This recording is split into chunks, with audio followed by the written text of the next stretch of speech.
Welcome to the Talk Shop.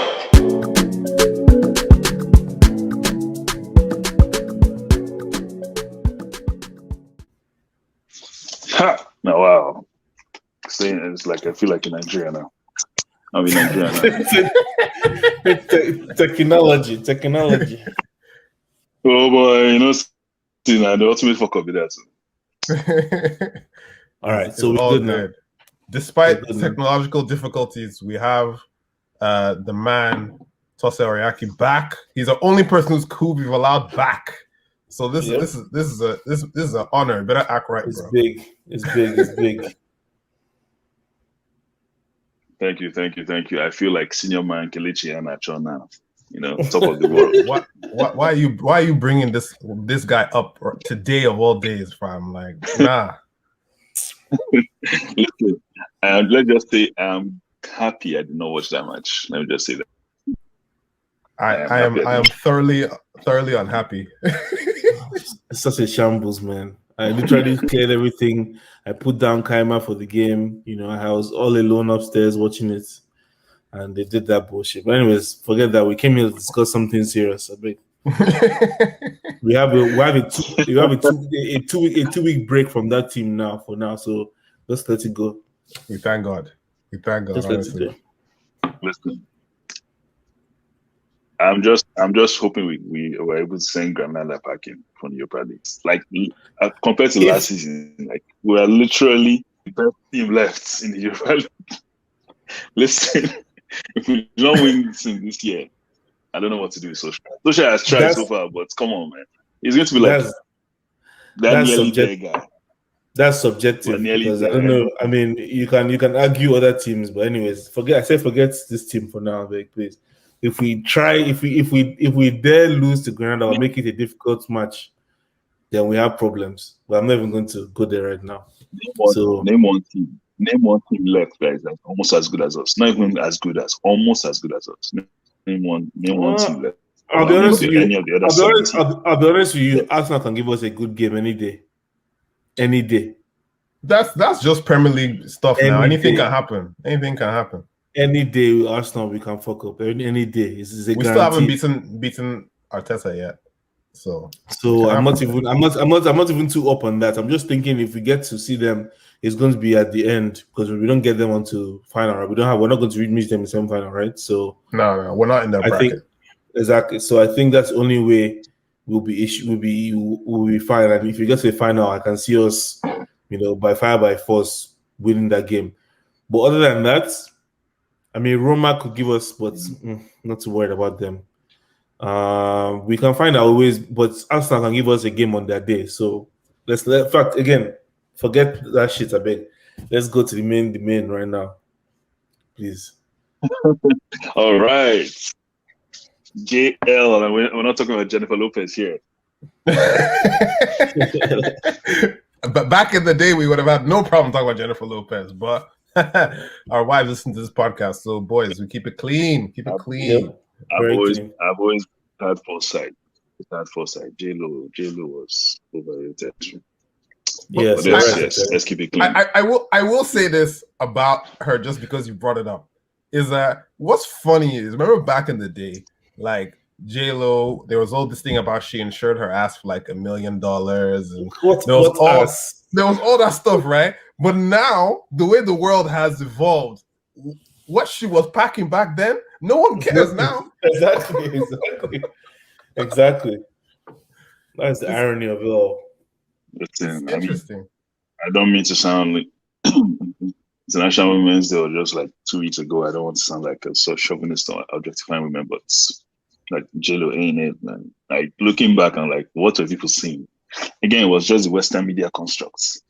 According to the Western media, she had the perfect body. Meanwhile, we had Angel in Nigeria and other places, and our fellow Black American women of African heritage were like and that was the thing. They were taking black concepts. Let me, for lack of a better word, projecting that into the mainstream, but not using black people. You know what I mean? Like they were using non-black people as the face of, and she was doing all these rap videos with all these rappers and stuff. So she was the face of black culture in some strange way that no one asked for, and we were like, this isn't even what we like, you know? Yeah. I mean, back then, sexier black women, to be honest. Like Beyonce was coming up then, Ashanti was there. I mean, there were a lot of beautiful black women then, instead of like J-Lo, and you know, J-Lo was just Ashanti in Latina form, to be honest. Both in physical attributes and in terms of talent or lack thereof. She couldn't even sing, and she didn't write her songs, so I don't know what what she had. But anyway, we leave that. We move. Cool. All right. Now that we've shown how we feel about the Latino JL, let's get into ZSJL, Zack Snyder's Justice League. Yes. That was the hottest thing in town, man. Like everyone was talking about that thing. Like I thought it was just, people like me who are nerdy about this stuff, but I was getting messages from random people like, "Hey, how do I watch this thing?" I'm like, "What is going on here?" Yeah. It was all the hype. I mean, all the months and 18 months or so plus of the release of Snyder cuts, everything finally came to last Thursday. So, expectation was building. But I mean, from what we saw, at least from what I saw, they lived up to it, at least in my book. I mean, there's some things that could have changed. Obviously I still have some things I saw that I was like, didn't have to do this. But I mean, it still wowed me. I still, like I told you, it didn't displace my number 1 and 2 still. So, it didn't. What's your number?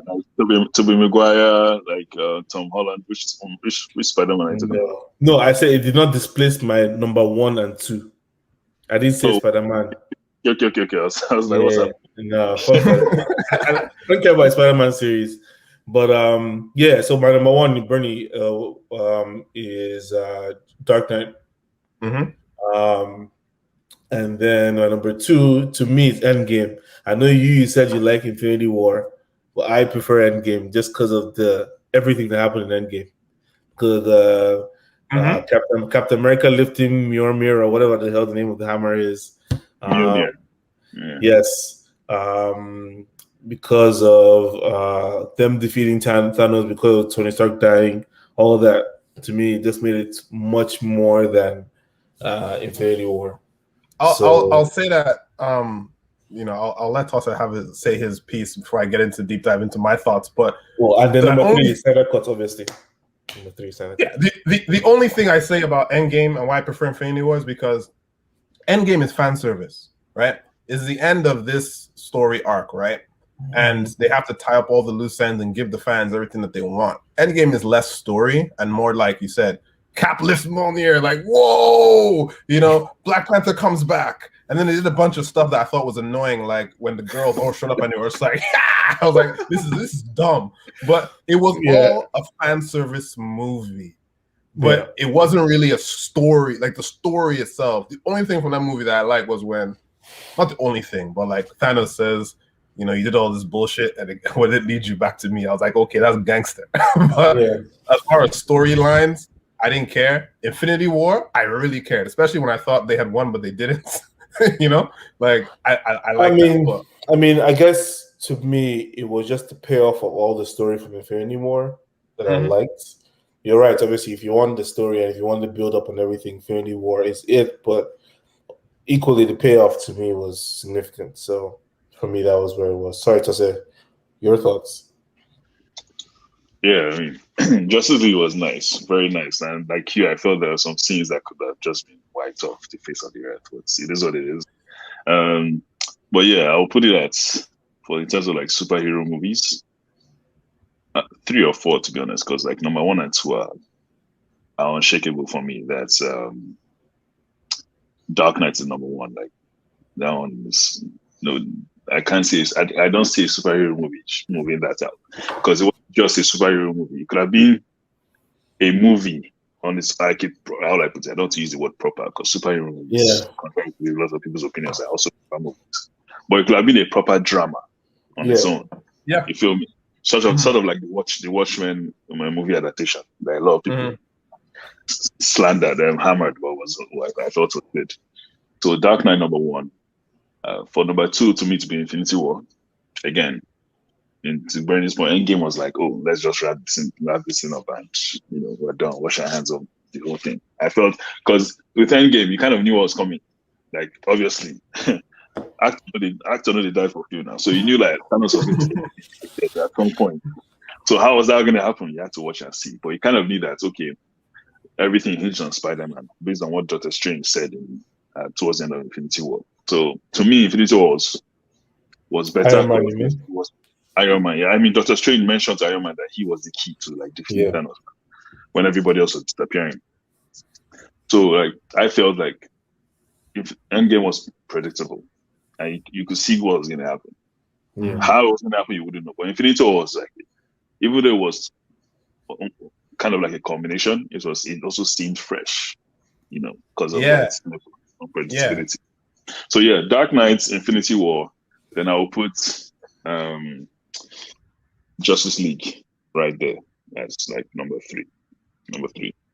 Long as hell, but I enjoy it. I think I can go along with that.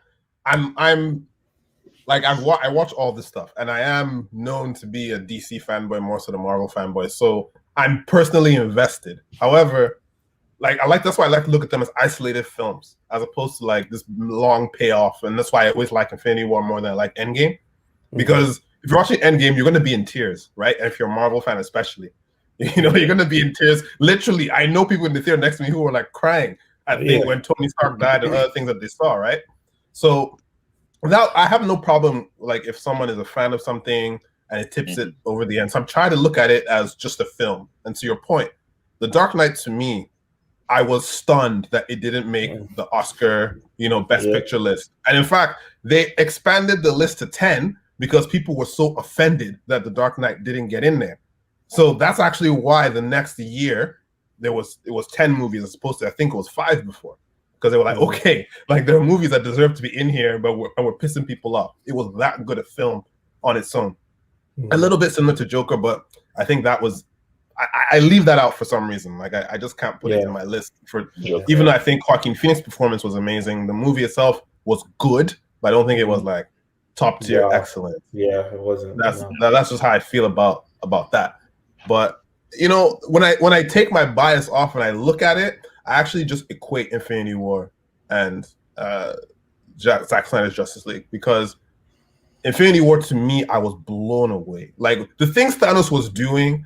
Remember when he did that reality warp thing with Gamora and what was that guy's name? Star-Lord, but I forget his actual name. That thing was mad. When she told him to promise that he would kill her or something. Yeah. Like, remember that thing? That thing, I was just like, what am I seeing? This is madness. It was just too good. I think that was Infinity War, wasn't it? Yeah, it was Infinity War. Yeah. No, that was crazy. And there were lots of scenes like that I was like, that's insane. But like this movie, to me, had things that I was looking at my screen like, A, why'd you cut it out? B, who even thinks this? Like, how do you even visualize this concept? And obviously, guys, this is spoilers. If you haven't seen it by now, you're insane. But that end scene with the Flash, to me, is the single greatest thing I've ever seen in any comic movie, period. I've never seen anything like that. The reversal where it was running backwards in time? Yeah. I'm serious. I disagree, kind of. I mean, your Disney bias has kicked in now. Can I tell you why? Tell us why. Firstly, right? Like we know that he turns back time to that little, like probably like 2 minutes. He goes back like 2 minutes, right before when he was passing the speed of light. Yeah, before the mother boxes unite. I'm just saying visually what I saw. Like maybe not the scene meaning wise, but when he's running, like as he's running, the ground like reforms under him because the explosion destroyed everything. So it took me a minute. It took me a second watch to actually understand what that scene meant. As he's running, he is recreating the Earth as it was destroyed, or that at least that area that was destroyed.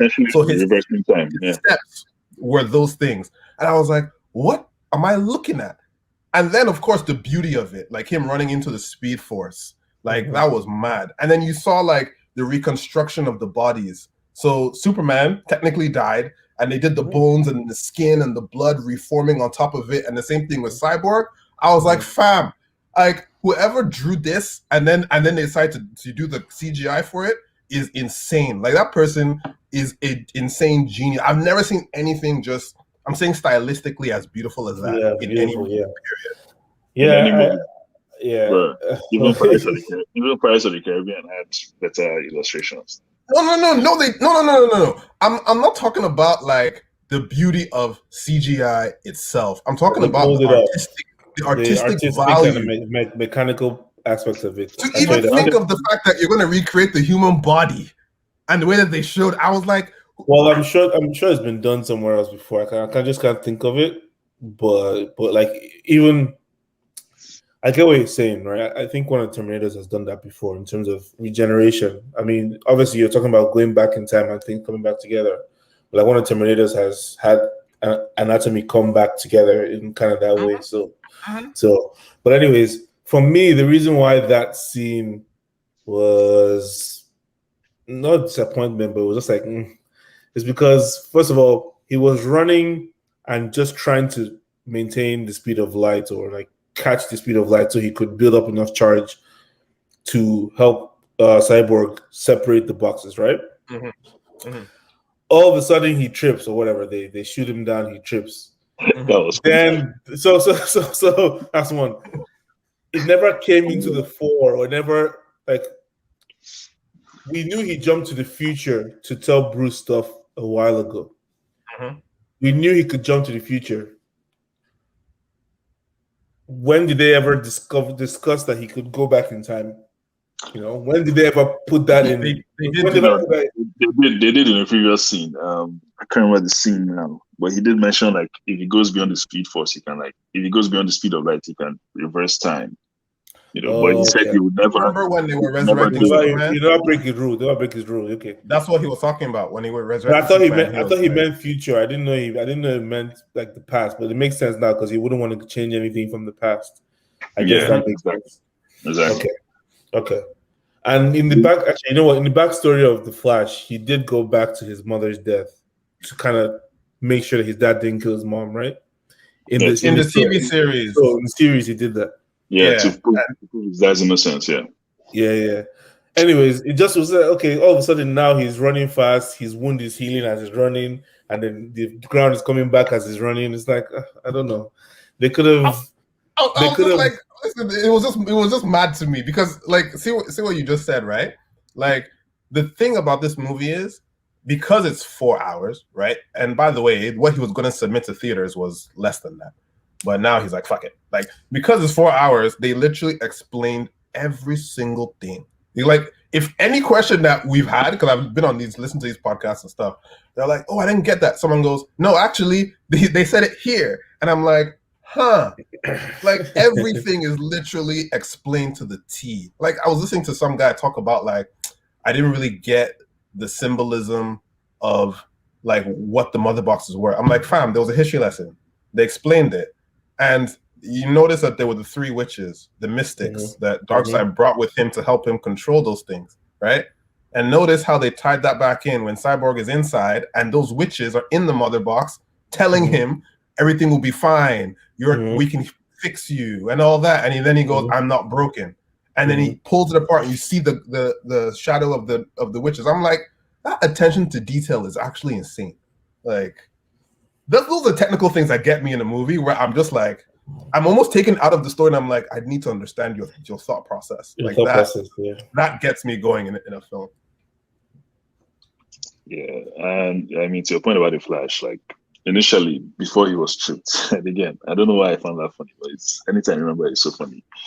But he had only one job, and that was to generate charge. That was all, and he could do that at near close to his speed of light. But because of what happened, because of people dying out, because it was too late, because of his fall, he now had to do 2 things. One, run beyond the speed of light so as to reverse time, then generate enough charge while doing that. I mean, the second one is by default. Once your speed is that great, you generate enough charge. So yeah, that's why it became much more tasking for him. But yeah, But he didn't. Why did he need to run in a circle the first time? Was it just to try and maintain it? Because this time he just ran towards everyone and ran straight to them. He didn't need a run up anymore. So he needed to. So what happened was in the first time, right? He's running in that circle to generate that charge, right? As you said. But he's not trying to go back in time. He's not trying to enter the speed force. He's just trying to keep maintaining his speed, and the way he can do that is run in the circle, right? Just generate charge, yeah. But he has to hold it and wait for Cyborg to give him the signal so that he can then run to Cyborg with the charge and then go in. So Cyborg was there wasting time. Like, well, Cyborg was like, ooh, this box, like, what's going on? Then Steppenwolf is like pacing behind him and all that. And then Superman has to come. At any point in time, Cyborg could have been like, okay, Superman's kicking this guy's ass. Barry, I'm ready. Let's go. But Cyborg didn't do that. I don't know what the fuck. Like, I think when he touched it and he went back like this, I think Cyborg was kind of like, confused or something. But Cyborg was the one that fucked up there more than Barry. That's the thing. Would you say he was wasting time? Because I think he had to get to a certain moment before he could really like fuse with the mother boxes. And You're right. I don't think he was wasting time. I think he was just waiting for that moment. And that moment coincided when he told Barry like 3, 2, 1 and said 1. You feel me? But yeah, I don't think he had got to that moment. And then of course Steppenwolf was distracting and everything. So yeah, I don't think he was wasting time. You're right. He was supposed to go in and like infiltrate and separate on the inside before he could actually physically separate it. I had to go at that moment. That only he and the mother boxes could understand, because again, he's a product of the mother box. So I feel they have to be in sync at the moment so he could enter freely. So I think we're looking for that perfect one. Oh, that's fair on the mother boxes, and so were they destroyed effectively? They said that. That's what they said, right? But I don't know why they would be.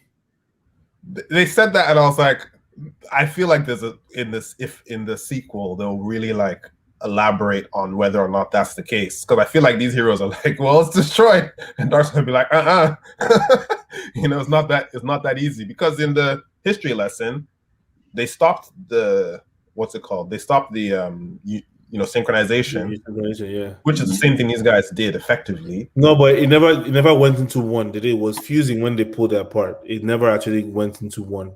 He stopped it in the history lesson. In the history lesson. Okay. I don't think they ever the way it was one box by the time Cyborg had held it and it fused into one. It never got to that point in the history lesson. Which one? Which history lesson I guess I know? When Zeus and all those people were fighting. No. Never got to that. It never got to that point. Because if you remember, Zeus, I think it was Zeus that used lightning to like scatter the whole thing before they could be fused. Exactly. But remember, it fused, but then Flash went back in time before they fused. So at the time that Cyborg and Superman pull it away, it's not actually together. No, did he go all the way that back? No, I don't think he went that backwards. No, I don't think so. I think he went back to when he was told one and he was supposed to touch him. But he didn't go back all the way when it was like not fused. The box was already one machine by the time Cyborg got touched it the first time. They were too late technically. Right? Okay. So it's one machine, but it hasn't like done the final upload or whatever. Like when Cyborg held it, they had already fused into one box. Yeah, but the sync cannot be completed. Yes, there were one box. Yes, they were one box. Yeah, that's what I'm saying. They were together already. He didn't go back to when it was like coming together. Like 3 separate boxes. Okay. There was like maybe one final sync left or something. Yeah, that's why Cyborg was like, "Oh, it's too late." That point where it's too late hadn't happened yet. Is what you're saying? Yes. Okay. Yes. Yeah. So, but anyways, other than that, the rest of the movie, people keep saying how, to be honest with you, and this may just be me misreading or misunderstanding. I'm not sure how Victor's arch made me feel like he was the main person in the whole story any more than his role in pulling it back. I mean, don't get me wrong, he was very subdued in the first Justice League. Mhm. His importance and how he controls everything, and he can actually feel like literally everything is in his palm of his hands in the whole world, and how he's key to releasing the box was explained more in this version of the movie. Because before it was just that he is mechanical and he's the only one that can, and he was made from mother box so he could enter in there. That was the only thing, and it was him as Superman. In this one, it was like it was his job. He could sync with it properly and dismantle it from the inside and then separate it. But before, apart from that, I don't see the hype of Victor's story. I mean, his whole backstory, his whole father not showing up for his game, his mother's death. They didn't show his mother's death in the first one, did they? No, they cut her out of the movie entirely. Okay. Like 3/4 of the story was not in the first one. Yeah, I mean, but I get that, and they fleshed out his story more. But other than that, how did that make me feel like he was the key to the whole group? I don't think it did. Yes. If anything, Diana and Bruce, as usual, are the leaders, and I could tell clearly they were the ones putting things in motion. Everyone was just a cog in the whole thing. Yeah, here's the thing: it's DC now. I mean, anything to make the story darker and grittier, they will do. So they had to like show that his like traumatic backstory of being in an accident, his mother perishing, basically becoming half of himself. That his dad dies in the mother box, like regenerating and stuff like that. It's just DC appealing to. I'll disagree, and I'll tell you why. To me, I understand. So when Zack Snyder says he's the heart of the movie, he's saying two different things. One, he's saying he's the emotional heart of the movie, which he is. He has the most emotional scenes in the film. Like when he's dying and his father is telling him, I'm not gonna let you die. Like honestly, like I felt that because like if you've ever had someone in hospital who's close to you, you feel that exact moment. So I felt that. I felt when the car crash. I felt that whole scene when he was crying because his dad wasn't around. Like I was like, okay, that's deep. Also, when he's in the principal's office and he's trying to help his girlfriend in the comic, Sarah's girlfriend with her grades, but the mom said they say Miss Stone. She goes Dr. Stone. I was like, okay, that's black female empowerment right there. So I felt those things, but also like there are 3 key points of where Cyborg literally is the most important person in this movie. The first is when his father dies, because remember what his father does. Yeah, he heats up the mother box so they can find it in the first place. Yeah, that's 1. 2, bringing back Superman. It can't happen without him because he's that technological god that he can fuse with even alien technology. And we saw the Kryptonian ship is communicating to him with him, and telling him, don't do this, and it gives him, with interacting with the mother box, gives him a vision of the future, which is what would have been the sequels. And we know that future was Lois Lane dies, Wonder Woman dies, Aquaman dies. So he's going to be the key in the future to, so that scene where you said in BVS where Flash comes back. Flash goes back. He's probably the one that tells Flash him coming to go back is because of Cyborg. Yeah. Cyborg creates the technology that he uses. Exactly. Yeah. So that's the second thing. But the third thing is obviously the only reason he goes into that box is because he is a mother box himself. So he's the only one. So when I track it, the movie can't happen without Cyborg. And it's part of why in the first one, cutting him out, he was just so useless. But in this, from Superman coming back to finding the mother box to displacing it, it's all Cyborg. It's literally all him. And one thing I liked also is that I feel like in the first movie, Superman's role in separating the boxes was much more dragged out, was more involved.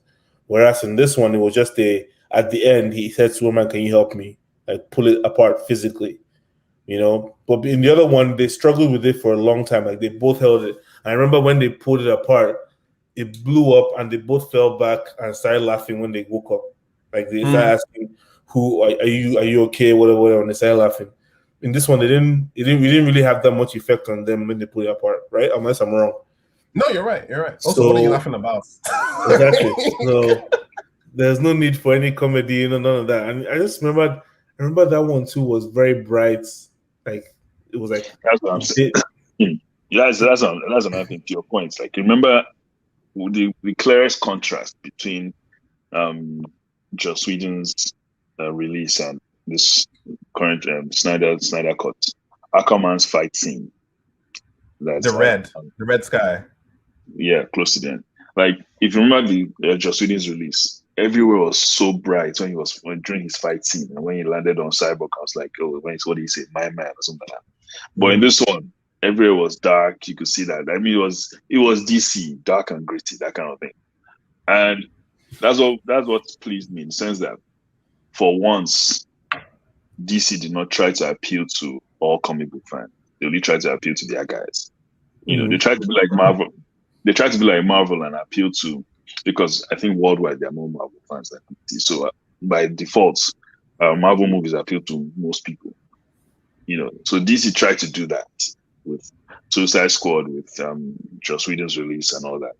But Snyder was like, "Yeah, this is a DC product," and we have always been, in terms of like storylines, backstories, and all that, DC trumps Marvel in that. Like character, like all the characters have depth. Most DC characters have depth. But in terms of cinematic execution over the years, obviously Marvel dwarfs DC in that. But DC was like, you know what, fuck it. It's not like, I mean, it's common sense. A lot of people are at home. Nobody's going to like think of, the stress of going to a cinema to watch a DC movie. I'm at home, I'm bored, I can just watch it, and I'll pay to watch it. So regardless, we're going to get our money and we're going to have our views. And that's it. And that's exactly what happened. They stuck to the darkness and grittiness of DC material. Again, I agree, and I think that's what worked. And the thing is, of Zack Snyder's 3 movies that he's done, this was actually the lightest, quote unquote. Like, there were jokes in this. Like, some of the jokes weren't like, the difference in the jokes, like Joss Whedon, he likes to make obvious jokes, like Marvel jokes. Like in the old one when Barry's like, "Oh, brunch, what's brunch?" Like, then it's like, what? Yeah. Like, what are you talking about? Like, even when, you know, there's a scene in the old Justice League, or Joss Whedon one, where Flash falls on top of Wonder Woman's boobs. And that is an exact carbon copy of the scene from Age of Ultron where somebody falls on Black Widow's boobs. And it's like, fam, this is childish humor. We don't care for this. Like, the jokes that they were telling in this one were like when Bruce was walking in and was like, "This is Alfred, I work for him." Or Alfred was like, or when he's like, "What's your superpower?" And he goes, "I'm rich." Like, they just deliver the jokes, and they don't. It's you know, like Joss Whedon writes jokes like a sitcom, like you're waiting for the crowd to laugh. Like this is just like banter, you know, just literally just throw the banter in there and keep it moving. Like that was how this was, and I was like, this is how I expect DC to be. Like Batman's comedy, it's a bit like not Dark Knight. It's a bit like in Dark Knight. Remember the scene where he's like, "Oh, what car do we have?" Oh, like the Batmobile? No, it's not. Just use something less. Yeah, and then he went in the Lambo, and he's like, okay, like that's the type of joke that DC tells, where it's like it kind of underhanded hits you a little bit without it being too obvious, and I like that for this. I actually like that they actually showed us the Mercedes-Benz driving off this time, because they showed how rich. That was poor CGI, but that's fine. Not the car itself, but like the ramp it goes on. The way it moved, when it's speeding up. Because you're definitely not allowed to drive that car. but you know why that the ramp was shown, right? You know why the ramp was shown, right? Because the billboard for suicide awareness. Yeah, that's the only reason why that's there. That scene wasn't ever actually filmed. It was just supposed to be in the car and cut away, but they wanted to show the billboard about suicide prevention because his daughter died, right? Yeah. There are a couple of things that, from looking at the movie. Okay, actually, what was you guys? Since I talked about my favorite scene, what was you guys' favorite scenes in this movie? Just so you go, because I can't remember right now. Let's think about it. Favorite scene. Wow. Again, I mean, this one. My favorite scene was when Superman was like trouncing the Justice League members, like at his memorial. Decking again. The guy was like on a decathlon, like decking each and every one of them, even the source, you know. But and within that, within that, my favorite cut was when the Flash discovered that Superman could move as fast as he could. Yeah. Guy, When he saw his eyes tracking him, right? like Superman like track him like step. I was like, the fuck is wrong with this guy? Yeah. Very natural. No, You that know, was my bet. That was the best scene for me. Like Superman showed that. Like, guys, I mean, you're my boys. Child's play. Take every single one of them. The only play. one that went through the lasso through that him, I was trying to pull him. Come here. You know? And again, just to divert a little bit. I once had an argument with someone. She wasn't really into comic books, so I think it was just a question that she used to trigger me. She asked me, who would win a fight, Superman or Batman? I'm like, come on. Or Batman? Yes. Like what? I say, let's go, no holds barred. Who will win between Superman and Batman? And I was like, Superman, obviously. She's like, oh, Batman is smart. He's like he thinks on the fly and all that. And he has all these gadgets. Nah, forget that thing. Unless he has kryptonite. Yeah. If there's no kryptonite, then what are you talking about? Then of course. Anyway, that's by the way. But my favorite scene was Superman versus everybody else. Yeah. I think I have two. I like the whole epilogue. Like the whole conversation between Batman and the Joker. I know some people didn't like it, but I thought it was pretty like Batman and Joker banter. Like, you're not gonna kill me. I'm your best friend. You love me, low-key, you know, or like actually like telling Batman, look, you are a slave to grief. Nothing you do, you know, will ever make you feel happy, you know, that kind of thing. Actually, I almost messed up and mixed it with Falcon and Winter Soldier, because Winter Soldier's story, to me, how he cannot do anything but fight, and Captain America is like, well, Bruce Wayne obviously is rich, but like fighting crime and being glum and having grief is all Bruce Wayne is about. So, anyways, that whole scene to me was pretty good. Did you notice how CGI though Barry Allen was in that suit when he first showed up? It looks shaky, and I didn't like the way the helmet came off, and he didn't look like he was actually the person in the suit. I have a funny feeling he wasn't. I'll tell you why though. Like, okay. What your observation is actually very, very good, because that whole nightmare scene, right, was shot like it wasn't part of the original stuff that they shot. Yeah.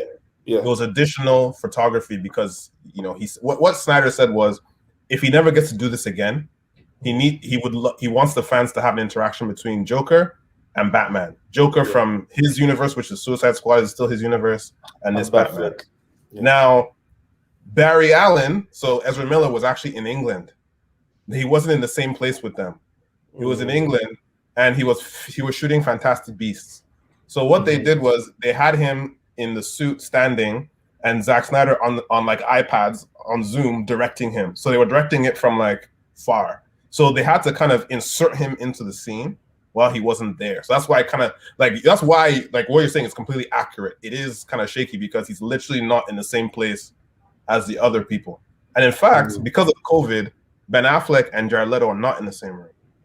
Amber Heard, Deathstroke, Joe Manganiello, and Ben Affleck are in the same room, but Jared Leto is not in the same. They didn't even film that in the same day. That's why you notice that it's always from the back. Yeah. You never see them like this because they weren't. Ben Affleck and Jared Leto could not be in the same room because of COVID protocols for some reason. Interesting.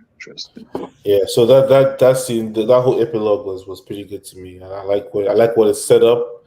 I wish they showed a little bit more, but I like what it's set up. I like that they did show. Was it in that period that they showed the dark side controlled Superman, or was it later? They showed him. He showed up, right? He showed up right at the end of that. Just at the end. Okay, cool. Yeah. And then the other scene I loved the most was Barry Allen's reveal, or like him meeting Iris West. For some reason, the whole scene to me was pretty cool, and the way he went for a job interview, and you know, I don't know why his shoes had to tear, but I guess that's why he wears proper shoes to run fast. It's shoe tore, then running through the glass, the way it ripples once he touches the glass, and then he picks her up. The whole setup and everything, how a car wasn't working. I don't know that I liked the semi trucker was eating a burger and they fell down and he didn't even notice he hit somebody. He barely flinched that he hit somebody and he just kept driving. You know what I mean? To me, that was a little bit okay. But other than that, the whole scene was pretty cool, and how he brought her down. Somebody compared the scene of her lying down looking at him to Nala lying down looking at Simba in the glass. I can see that. I can see that. I can see that. That scene is very interesting because some people don't like it, and some people, because they're like, oh, slow mo. I'm like, well, if you ever watch Flash in any iteration, when he's going very fast, it has to be slow mo. Yeah. But the thing about that scene is really interesting is Snyder loves slow mo though. Yeah, he's a slow mo guy from 300 Days even, right? Like the thing about that scene that's particularly interesting is, so you mentioned the shoes. So when Snyder was explaining that, he was like, think about it. He runs, so he propels himself essentially from his legs. So when he runs, it's a burst of energy from his feet. So his shoes which are human organic material, are likely going to explode. Like they're not going to be able to handle the force generated by his feet. So I was like, you know what I mean? I'm like, okay, I like the thought process of this. Like, and then even the cradling of Iris, he was like, well, if you're carrying someone and moving that quickly, you're probably going to kill that person. Kill them, yep. Like just with the is it kinetic energy or what? I don't know what it is, but the amount of energy you're using, right? You're probably going to kill them. So he has to like, okay, let me take care of her a little bit, prop her down. And I was like, I can see why someone would say in a long movie, cut that scene because she didn't really talk much. I can see it, but like again, I like the thought process behind the scene. It makes a lot of sense in actual fact. Yeah, everything that happened with that, the shoes bursting, the gravel like buckling under his feet, which I mean, but I don't know if that happens when he runs regularly. Like they never show any ground breaking underneath his feet when he's running regularly. But then again, when he was shut down, his tumble was really hard and the ground like cracked when he fell down. So that makes sense. And then you're right, the whole science behind him having to take his time bringing her down. He's probably had experience of doing that at the wrong time before and maybe mess something up. So he had to bring her down gently. And then I don't know why. I mean, picking up the hot dog so he could get back into the store and look like he was, playing with the dogs and stuff like that. That was pretty interesting. That I did not expect. I actually thought he was taking that hot dog for himself. I was like, you know, he's gonna eat it, yeah. And I wouldn't be surprised if he did that. That's how Barry Allen's, because he needs to eat all the time. So like, I thought like it would make sense that he was gonna like, he's expending a lot of energy. He needs to eat, but then he used it for the dogs. I was like, okay, I actually like that better in this scene. Yeah. Oh man, yeah. There are a few scenes out there. So Bernie, what was your favorite scene? I mean, the end, like I said, the Speed Force scene was my absolute favorite. But there are two scenes. I'm a guy for exposition and like drama, like in these things. So there are two scenes that, I mean, obviously not my favorite scene, but like that whole Amazon, show him your fear. We have no fear. I like that. That was female 300, and I like that. And like, I like when movies do societally the right thing, because this is a movie that could easily be overpowered by male energy, and he gave them a serious amount of fighting time with Steppenwolf. They died, sure, but like that whole "we have no fear." This is how you sell a movie. Women will watch that and go, "Yeah, okay, Zach, okay, you got me." I like that. That's true. I mean, the way the Amazons like literally like bodied the whole scene, that was pretty good. Yeah, when they were beating down the pillars that hold the gates, how those two that caught it at the end. I don't know who those women are, but they're pretty jacked, and it looked pretty nice to me. I thought I was like, I think in terms of actual favorite scenes, for me, like the Cyborg scene where. So, firstly, I love Cyborg's dad. You know, he's Olivia Pope's dad in Scandal too. That guy is a sensational actor. Like, he's brilliant. Anything he was in, even in just his voice, I was like, yes, this dude. I like this dude. And when he was explaining to Cyborg his powers, and Cyborg, you know, he's sort of in the digital space at that point, and he gives that woman money. I was like, huh? Oh, yeah, that was a beautiful scene. Because he's telling him, your actual issue with your powers isn't that you have them; it's when not to use them. And he chose in that minute to take care of this woman who got evicted from her house and all that stuff, and just give her this money. I was like, man, it shows you just how actual powerful this guy is and consequential to the world he is. But two, it was just this beautiful, emotional scene that I was like, wow, okay, how and why would you cut that out in 2017? I just didn't. I was frustrated watching that scene because I was like, this is something that people will be in a theater and watch, and tears will be shed by people. Like, I don't understand why you cut that type of thing out of the movie. It makes no sense. Well, they want laughs. They don't want tears. But that's the thing now. They wanted laughs. They wanted like Marvel laughs coming with fans. Like, listen, man, DC stuff is not for children. You understand? Like, it's not for. I mean, they have the animated, they have the cartoons now and all that, like Young Justice and so on and so forth, which is fine. But at the end of the day, core DC material is not for children. Yeah, that's true. Well, I mean, there's some people who think that Superman should be for kids, but me, I don't go fuck. Like, as long as it's good. And to that point, the other scene that I really love as a Superman fan, like Superman is my guy, right? When he came back in the black suit, listen, as if the first comic book I ever read, like, I mean, DC comic book I ever read that got me was The Death and Return of Superman. That whole saga. It's like 100 and something pages. It's a fat ass comic book. When he comes back in the black suit. And the black suit is a regen suit that helps him absorb more sun so that he can fight. And I was like, thank you for bringing the black suit, because that is something that nerds like myself have wanted to see properly done for our whole lives. And he's in there, and you hear the voice of Jor-El, the voice of Jonathan Kent telling him all this stuff, and they do the flight thing, which is using Man of Steel music. I was like, fam, they brought this whole thing around 360, and then he goes into the air, and he goes into the sun, the Jesus pose, and then what he's doing there is letting the sun hit him to charge him. So I was like, people just thought Zack was just trying to give him black suits to be edgy. It's like, no, this is comic book accuracy right there. And I loved every minute of that. Every minute of that. Yeah, I find it funny that I don't really see Zack Snyder as a comic book person. He looks like a hipster type, West End, type guy. I don't necessarily see comic book like geek there, but clearly he knows his comic book like history. He knows all the canon for all the DC stuff. Clearly knows stuff. I don't know if he knows it because he was involved in the movies, or did he know before then, and then for that reason went for to get the movies done, or what? I didn't even know his wife was a Warner Brothers exec also. I didn't know that.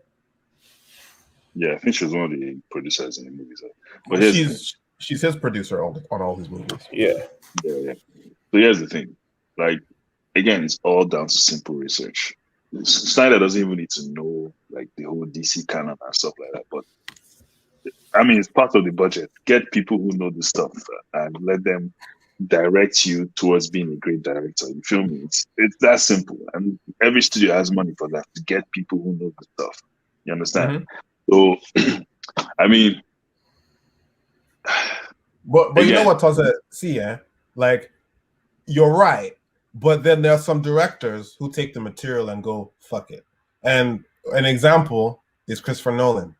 Dark Knight Rises, what did he do with Bane? He made Bane, like, I actually like Tom Hardy, and I like the character, but that's not Bane. Like, that's not who Bane is. Bane is jacked. Like, he's literally blown up. And he's not that cerebral, is he, Bane? No, Bane's a henchman. He's not that smart. He's not that smart. I've seen some comic books where they've made him smart after this, right? But he's not that guy. Ben Like is like Ben is like Kano in Mortal Kombat. Just yeah, a like muscular Yeah. dog, in but not a dog. Young Justice in Titans, the Bane character was just a big fighter that they met. That was it's essentially a drug addict because he was taking whatever it was to make him like Yeah, swell up. he's That's a pretty much it. roided up guy. Yeah. That's just it. This is really in Nolan was like he wears the mask and he gets the gas and whatever to keep him alive, as opposed. So I was like, Nolan doesn't understand comic books at all. He just knows how to make good movies. I'm making him like a Razagul student who was a prisoner in the pits.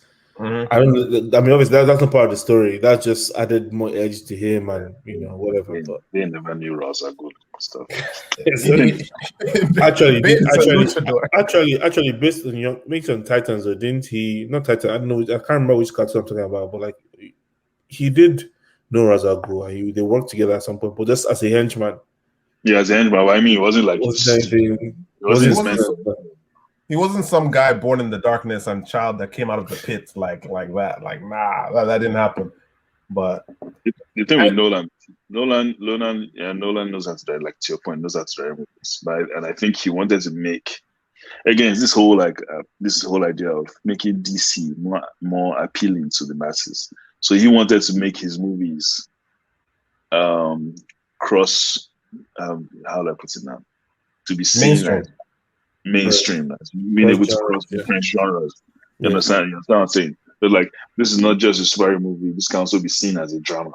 Similar to what was that movie that when Ben Affleck's first quote unquote superhero movie when he was Daredevil? Not Daredevil. When he acted as the guy who used to act as Superman in the 50s. It wasn't it called shoot. Can't remember what it was. Superman. I know what you're talking about. Superman was George something. What was that guy's name? He acted like George Reeves. Acting as the actor that played him, right, or something. First guy to play Superman. Yeah. Not Christopher Reeves. Christopher Reeves was in the 70s. It's George Reeves is the guy's name. George Reeves. Yeah. I know what you're talking. I know the movie you're talking about. So Nolan was trying to make his movies like mainstream. So kind of like mixing superhero backstory with his own penchant for mind fuckery. So you had Dark Knight, you had Batman Begins, and again, luckily for him, he had great actors. He chose great actors who could pull it off. Like for me, tomorrow, Heath Ledger's Joker is the best villain I've seen in any superhero-based movie. Like Thanos is close. Like Josh Brolin's Thanos is close, but you have like Ledger's Joker is elite. Ledger's Joker is total madness. Any movie, bring any movie. What am I saying? Let's even remove superhero genre now. Top 5 villains I've seen in any movie. Ledger's Joker. Top 1. Like, what are we talking about? Bernie, was a true villain. What was it on Twitter that you saw? Somebody saying the first introduction of the first scene of a movie, and you was it you that referenced the Joker's like Heath Ledger's entrance into the movie was like more epic than anything. Wasn't it the bank robbery scene? Wasn't that the first scene? Yeah. I think they were trying to say like, is it one Spider-Man movie or something? Had like the best villain entrance or some rubbish like that. I can't remember which Spider-Man movie they were talking about. I was like, huh? Like Heath Ledger's Joker, the bank robbery scene is the best. Is like forget even villain entrance. One of the best scenes I've ever seen. Period. Very well filmed. Everything about that. Of course, for me, the hospital blow up scene is the best. It was the best scene. Like the thing is, you can pick whatever you want, like from that movie where Joker is. Even the magic trick, like fam, that guy was wild. But the mere fact that him like clicking on the controller was ad-libbed. Oh, I was like, fucking Heath Ledger was in his bag in that movie. Fuck. Listen. Was, man. When I found out that stuff was ad-libbed, I was like, God.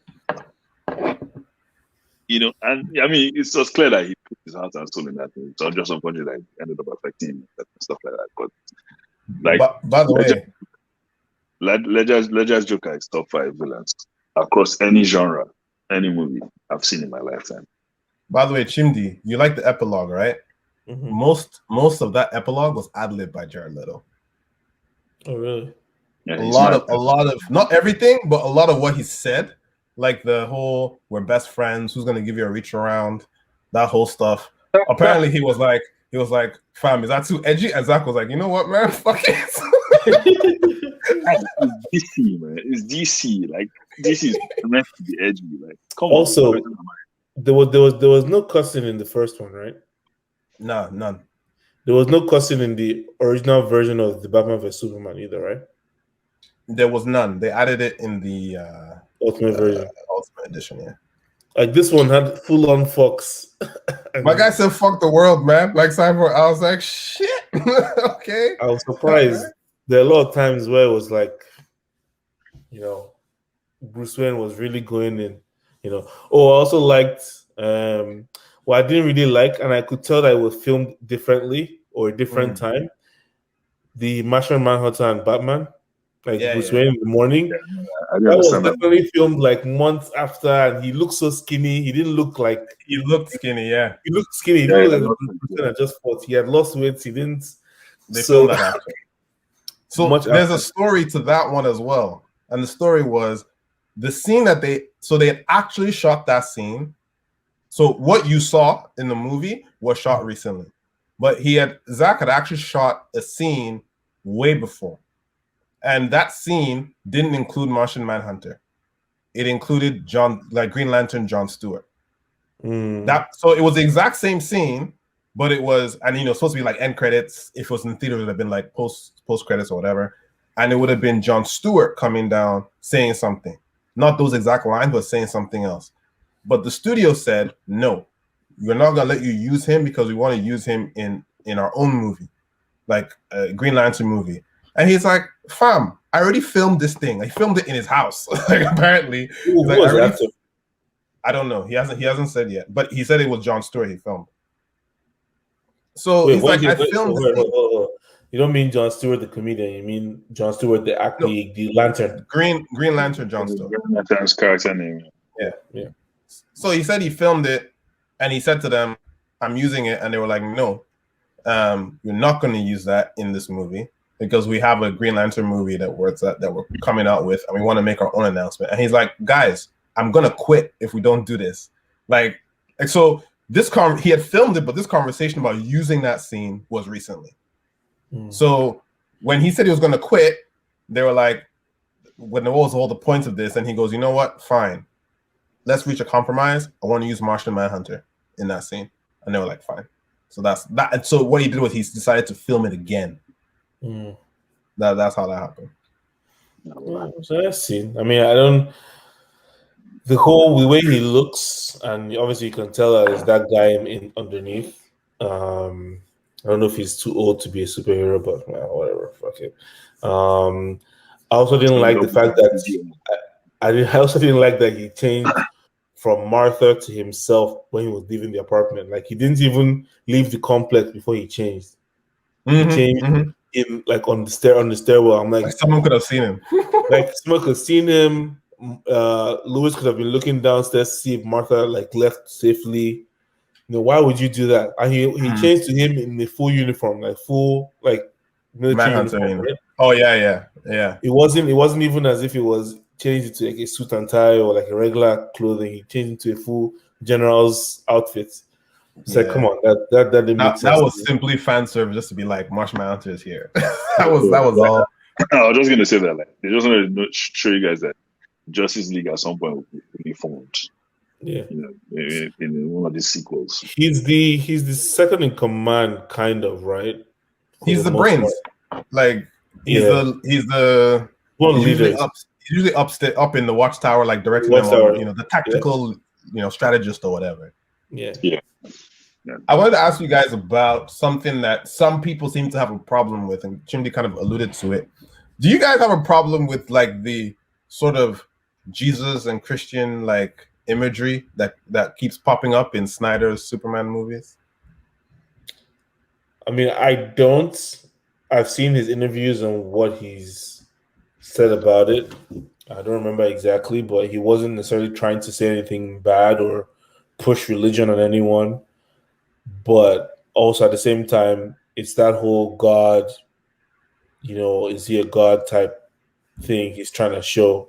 Because to me, primarily they happen with Superman scenes anyway. I haven't noticed anything else, but mostly Superman. So, I mean, I don't have a problem with it. I mean, I just notice it every time I see it. Tose, what about you? I have no issues with it, to be honest. I mean, it's a movie. It's a movie. That's how I think about it. I think about it. If that bothers you, then check your faith. You understand what I'm saying? That's all I'm saying. I also feel like I find it very difficult to do Superman and not get that imagery in many ways. Because everything about how Superman is and was created is essentially a nod to Jesus Christ anyway. Like, you think about it, his father sent his son to this place, right? To be amongst mere mortals. That's a Jesus thing. And then I thought about it. He died.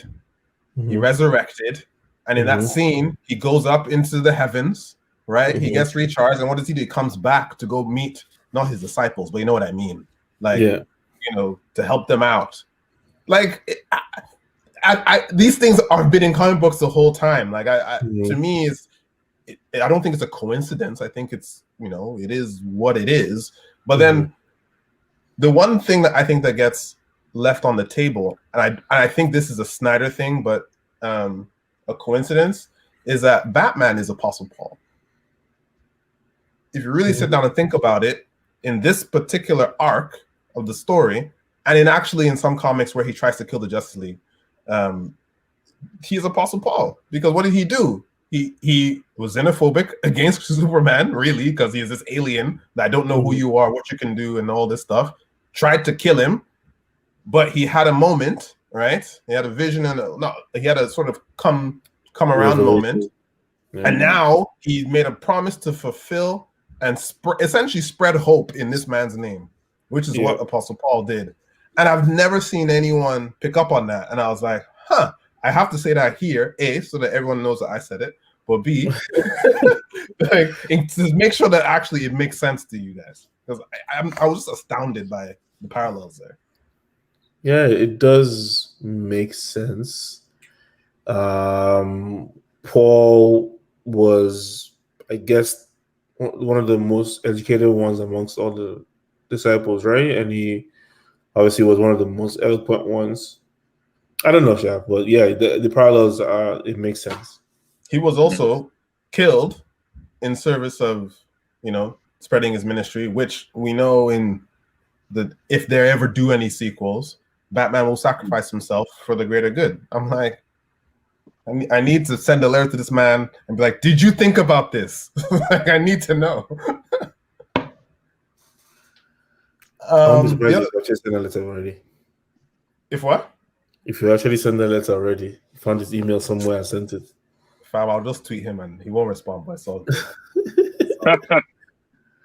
The last thing on this I wanted to ask you guys was, so the people have talked about a lot of future spin-offs, because the way Snyder did the epilogue and everything else, there are like 6 different like offshoots of this that you can have. You can obviously have Justice League 2 and 3 if you want.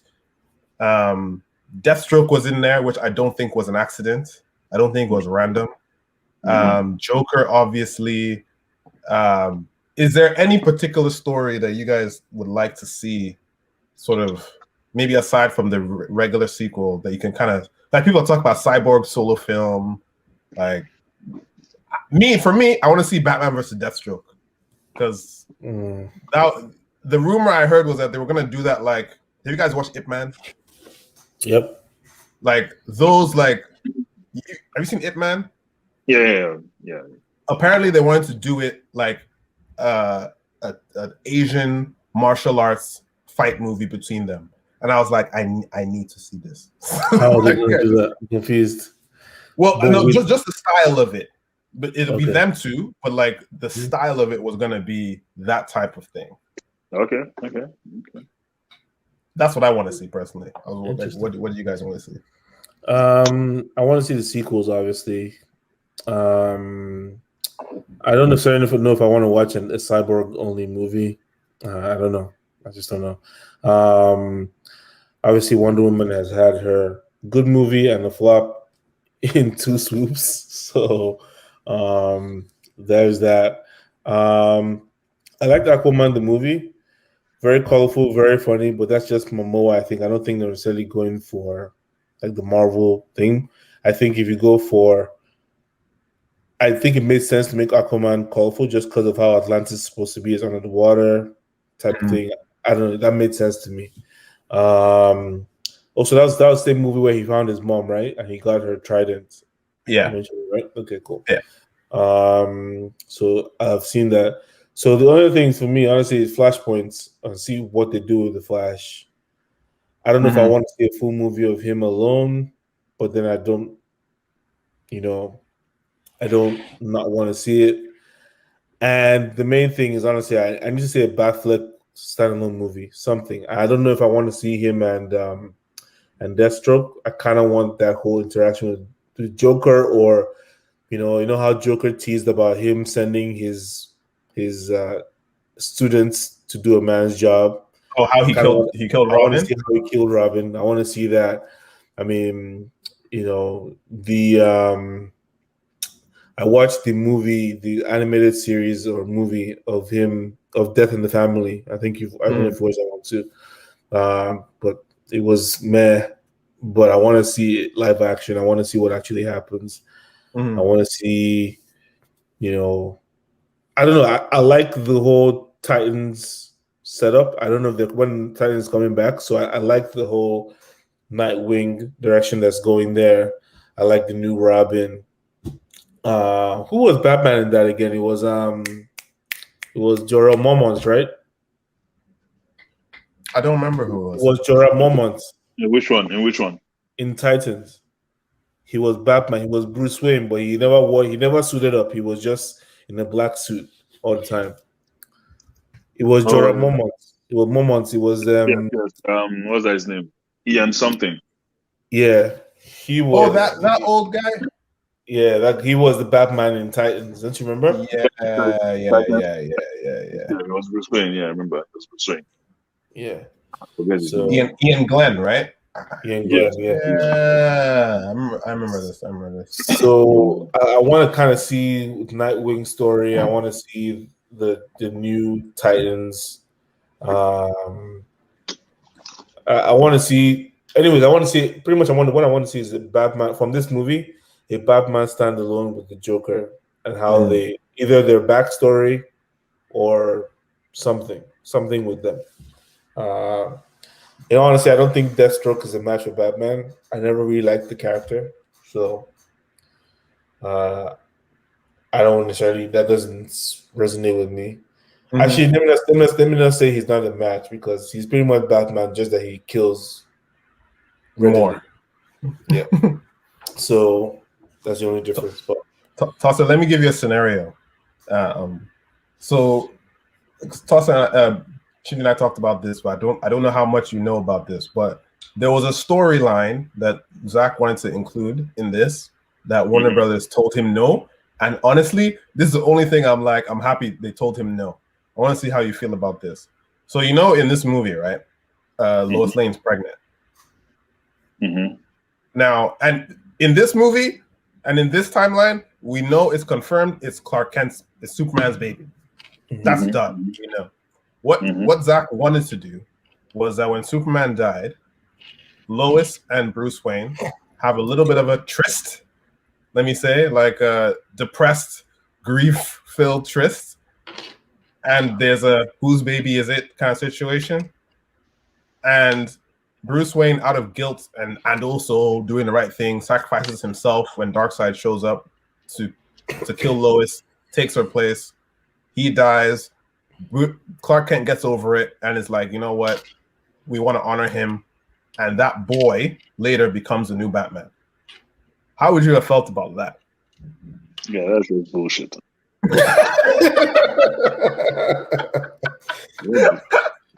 Why is Snyder trying to be like? No, but he's trying to set up the whole Flash going back and telling him that Lewis is key, but then you won't realize it till after, and then they'll now become one entity. And then when Darkseid comes back and tries to kill her, this is one where he was upstairs, right? He couldn't help, he couldn't do anything. Mm-hmm.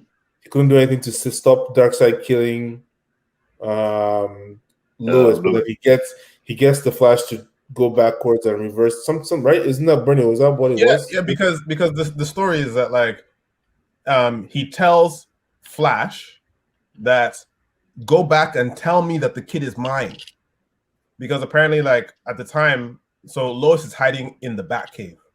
Darkseid shows up in the Batcave to kill Lois because he knows if he kills Lois, Superman will succumb to the anti-life equation.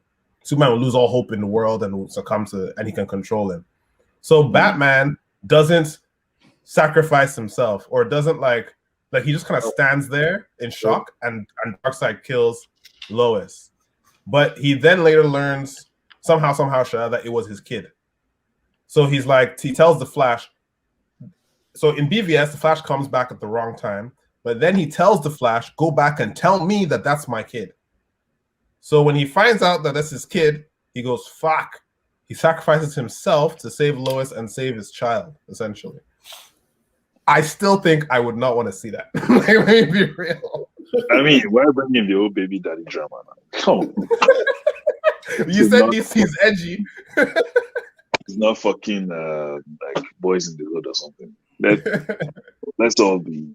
Listen, I said DC is edgy, but I didn't say DC was like drama filled. There's levels. There are levels. There are levels to this. Like, no, I just thought it'd be interesting twist. Yeah, I thought it'd be an interesting twist to story, Sha. There are better ways to do this. Then to answer your question about like what I would like to see, similar to Chimdi's in the sense that give me Batfleck. I mean, because initially when Affleck was initially cast as, I was like, this is not gonna work. But he does give you that vibe that you've seen in later animation of like an older, mature. He just maybe it's the chiseled jaw or something. I don't know, but he just to me, honestly, everything about him physically gives me Bruce Wayne and Batman. Yeah, physically, like compared to Christian Bale, the way he looks in the suits. The way I don't know if, to me, honestly, there's one scene that always gets me. The art exhibition scene where he stands next to Wonder Woman. He's wearing black, she's wearing white. They look so much like a scene in the cartoons where they're dancing. I think I even know what you're talking about. They look exactly the same way. The broad shoulders, her looking very slim in the dress. Everything looks exactly like it was drawn in the comic book. So I think, to me, he just gives me Bruce Wayne from the comic books. Yeah, exactly. Like Batfleck works. Batfleck works. That's your point. I'll go as far as to say that he's the best Batman I've ever seen. I was not convinced before this movie. People would say it just on BVS, and I'm like, look, I'm not ready for that yet, because he's a killer Batman who's on drugs and basically like he's PTSD Batman, right? Like I'm like, okay, whatever. Exactly. This was Batman as Batman should be, because now he's come around full circle. Now when I think about Bale with his stupid voice and how small he is, Michael Keaton was trying to be a comedian. Val Kilmer, fuck that. Like George Clooney, fuck that. This is the best Batman I've ever seen in live screen. The thing is, and again, I was telling some of my guys, George Clooney. That when I watched George Clooney as Batman, that's when I knew that George Clooney should never have to show me. Keaton was okay, but Nicholson like carried that movie like as Joker. Everybody knows that. And Basinger as Poison Ivy. I think Kim Basinger was Poison Ivy. No, it was Uma Thurman. No, with Michael Keaton. Michael was No, you mean Catwoman, who was Michelle Pfeiffer. Oh yeah. Michelle Pfeiffer was Catwoman. Yes, not Kim Basinger. But yeah, what cemented me, like to you, I wasn't really convinced about Batfleck. I mean, I liked him, but I still had like Bale ahead of him until the scene in JL with him driving around and like killing all these parademons with his car. Like that was quintessential Batman right there. when he was like we killing the demons with his Batmobile. That You was know, that like was wild. listen, the way he looked in that car, and I don't know, I can't describe it, but he looked like Batman from the Batman I knew growing up, for like movies and like the cartoons, especially and comic books. Like that was the Batman I knew. I was like, yeah, this guy. Right. I don't The know. only thing about is sometimes when I see the headgear, like it looks a little bit too big. I like the streamlined look of the Batman. Like the way the helmet on Bale's suit is what I like. I don't like this whole. You can tell that his is more a bulletproof helmet than a. You know what I'm saying? It looks too thick. It looks too rubbery. Yeah, his head is huge. I know, No, I agree. I think that also Batfleck has the best Batman fight scene I've ever seen, and that was a warehouse scene in BVS. yeah, that is the best action scene involving any Batman. Someone. Jesus, they shot him. Pat, pat, pat. My guy took the thing, stabbed the guy. Oh man, nah. But to that point, after seeing the trailer for the Batman with Pattinson and how he fucked up that guy, I am very excited to see Pattinson, because I also had I had that moment, the same thing I had with Affleck, where I was like, I don't know, man. Yeah, I don't know. I had that with Pattinson, but once I saw the trailer, at least I could say to myself, I'm ready to see this. Because listen, when he beat up that dude, I was like, okay. Let's see. The thing is, nowadays you can always guarantee a good fight scene. Like no matter who the actor is, they'll figure out a way to make him look techie. You know what I'm saying? Yeah, exactly. My issue is, first of all, is Pattinson gonna bulk up? Because I don't want to see a skinny Batman. I don't want to see a skinny Batman. I'm sorry. Number two, would they make him too emo? Because all the shots I saw, to me, the hair and the way he looked more like a Nightwing from the cartoons than a Batman. In terms of his hair is not cut the way I think Batman's hair should be cut. Bruce Wayne is still a clean cut businessman. He's not a emo punk person. You know, I can see Nightwing having that kind of spiky hair and looking broody and stuff like that, but not Batman. That's my only issue with this, is that he looks like an emo goth guy that's rich and fighting crime. He doesn't look like a businessman just came home and is fighting crime. You know what I'm saying? Yeah. Like the haircut.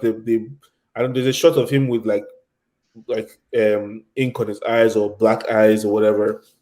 Just look like emo punk rock to me, and I'm like, exactly. You look like someone who had his mascara. You know, like, come on, man. Exactly. I think that makes. I think you guys make sense. What they said was that this is year 2 Batman. Like he's just been doing this like for his second year. That's what that is. So like he may not fully be in the, because you know how in the comics or in the animated series, you're not sure which is true persona. Like, is Batman really who he is? And is Bruce Wayne the front? Right? It's like, is he acting when he's Bruce Wayne and is he his real self when he's Batman? Or is it the flip side? Right? You don't really know which one it is. So in this one, I asked the same question. Like, I don't know which is which. And I feel as if the real one is Batman in that one, and Bruce Wayne is an act. So he's going to not really know what to do. Like, I don't think he would have perfected the rich billionaire playboy persona yet. If that's the vibe that they're going for. Oh, well, actually, that makes sense. He could still be a early 20s young man who is still pissed off that his parents are dead and is alone in the world type guy, as opposed to a mid-20s, early 30s businessman, experienced in the game type person. You might be right. That might be where they're going for, is in terms of he just got back from Ra's al Ghul's training. He's still pretty mad at the world and doesn't really care. At this point, he's not doing anything productive or fighting crime. He's not doing anything else. You know what I'm saying? Yeah, it's possible. Yeah. It's possible. Still don't like the emo hair look though. It looks too. It's very, very goth. The whole mascara thing. I was like, come on. What is all this? They want to appeal to Gen Z now. Fair enough. You have to appeal to who's going to buy your movie now. Listen. People who grew up on like hardcore DC material, like ourselves and boomers and like Gen X's and all that, we'll still go and watch it. Maybe not in the cinema like COVID and everything, but it's like we'll still watch. We'll still watch. Still watch it. We're gonna be there live. We'll still watch. Like I don't see anything that was stopping me from like watching. But I don't know why I'm blanking right now. But what's the Batman series I'm watching right now? The one that's in the Batman Beyond. Beyond, yes. That's if Pattinson is in that Beyond range, high school, college age, maybe you can see it because he was skinnier, right? He was slimmer, but he didn't have the Beyond suit. He didn't have the all black whatever suit. It was a traditional suit. I mean, the ears are pointier though, like pointy, like Beyond pointy. But yeah, I don't know. Yeah. That would be interesting to see if they do something with that one too. I think Pattinson's in the phase where he's just like getting to know his arch nemesis, aka the Joker, and fighting, like scrapping with him, and maybe scrapping with him, Penguin, all those guys. That's the stage I think Pattinson is in. You know, not to the level of like, and it's still like fighting with all those Arkham guys. Not to the level of like Batfleck, where Batfleck's like defeated all of their shit and facing like major players, like intergalactic players, now that kind of thing, and they need help. Pattinson's Batman is at the stage where he really doesn't need help to fight anybody. He can still be seduced by Poison Ivy. That's where he is now, and Catwoman. Well, we'll see how Zoe Kravitz seduces him, because I'm sure that's gonna happen. Poison Ivy or Catwoman? Catwoman. Yeah, Catwoman. Man, I need Poison Ivy back in this stuff. Like we haven't had the Poison Ivy since. Yeah, because the character's dumb. Like she's literally controls plants. What are you gonna do with that? Listen, we're in the 21st century. They can imagine something for her. All right. Yeah. Give women more representation. Yeah, very healthy conversation about this. Oh, by the way, Tose, if you haven't started already, Superman and Lois. What's that on? It's on CW. It's a CW show, but you'll find it. You'll find it. Trust me, it's nice. Trust CW shows. I know. I said the same thing too, but it's nice. Trust me. Listen, I thought that 4 or 5. Now then, I saw it on Netflix season 7. I was like, how? Yeah, the Flash is trash. Flash. You're right. Flash was good for like 3 seasons. I don't watch it. All right, stopped also. But trust me, this is good. Listen, he's good. Right. A good story, good acting, good story, more depth. Obviously, it's you watch it, but it's Superman as a father. It's not regular. Like you ever seen Superman before? Twins, yeah. So it adds. It's not just all action. It's actually a lot of family dynamic shit. Okay. And the difference is it's HBO budget. HBO Max gave CW money for this show. So all the other CW shows are still running around with CW budget. This show, HBO were like, hold on, let's give you some extra money. And if you look at the movie, if you look at it, it looks a lot like Man of Steel. Same color palette, same suit. It's actually the same suit, I think. It's close. Cabo wears. It's the same everything. So it's not right. even the cave of Solace or whatever it's called, the Fortress of Solace looks the same as Man of Steel. You know, all that. So it's pretty well done. So I would watch it. I'll find a way to watch it. And I also wasn't disappointed with Falcon and Winter Soldier actually burning. I saw reviews for that. It wasn't bad. It wasn't bad at all. It wasn't good. It was again very short, like 40-something minutes, and like I'm like, you have to see it as a totality. But like it's better than WandaVision episode 1 for sure. Yeah. For sure. Honestly, it felt like a movie to me. Like the way it started, the way it was, just like a series, pretty good. And I like the social commentary. I like the mental health awareness. I like the discrimination, Black people, all that kind of. You watch it, but there's a lot of social commentary in there. Obviously, in the comics too, the whole Sam becoming Captain America was also frowned upon. So continuing that story, but also continuing the black story within that too is pretty cool. So you should see it. All right. Yeah. So those are two things, two assignments, so we can keep talking about this kind of stuff. No, Exactly. PSA to all those who end up listening to like podcasts and watching this guy. Mona, share Disney Plus login with me now. Get out. I'm logged in too many places. That's my issue. Look at this guy. This guy who's a nuclear specialist is trying to come on, get out. You guys should share your Disney Plus subscription with me. Disney Plus is $4.99. Really? Look at now. What are you talking about? Wait, USD or card? If it's card, it's not just 6 USD. Wait. Why was I thinking it was higher than that? No, wait, you can pay for the year. You can pay for the year up front. Yeah, it's cheaper than the Zone. There's also bundles. Pay for my Spotify, so why can I pay for it? In America, there's also bundles for Disney Plus, ESPN Plus, and some other stuff together. So, Chimdi, that's America now.